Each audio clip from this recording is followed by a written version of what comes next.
தெற்கிலே இருப்பவர்களை ஆப்பிரிக்க நாட்டை சேர்ந்தவர்கள்னு சொல்றாங்க. ஆப்பிரிக்க நாட்டை சேர்ந்தவங்களையும் நம்முடைய திரௌபதி முர்மையும் நேரு நம்முடைய பிரதமர் முடிச்சு போடுறது இருக்கு பாருங்க, அது உண்மையாக கண்டிக்கிறதுக்கு அது ஒன்று.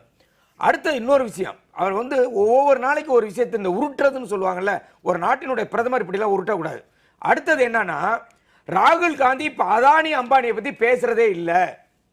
நல்லா கவனிங்க, ராகுல் காந்தி பேசுற ராகுல் காந்தி தான் பாராளுமன்றத்தில் இந்த பிரச்சனையை கிளப்பினவர். ஹிண்டன்பர்க் அறிக்கை வந்த உடனே ஏன் நீங்க மோடி இதை பேச விட மாட்டார்? ஒரு எம்பி கூட பிஜேபியில் இருக்கிறவங்க அதானி ஆனே வாயை திறக்கவே பயந்துட்டாங்க. ஏன்னா அதானின்னு வந்துருமேனு பயம், அதனால பேசவே இல்லை. இப்போ என்ன சொல்றாருன்னா, அவருக்கு என்ன டெம்போவா பணத்தை அனுப்பிட்டாங்க.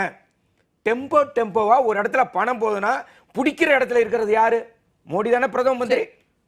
யாரு அந்த சிபிஐ வச்சிருக்கிறது? யாரு? இடி வச்சிருக்கிறது யாரு?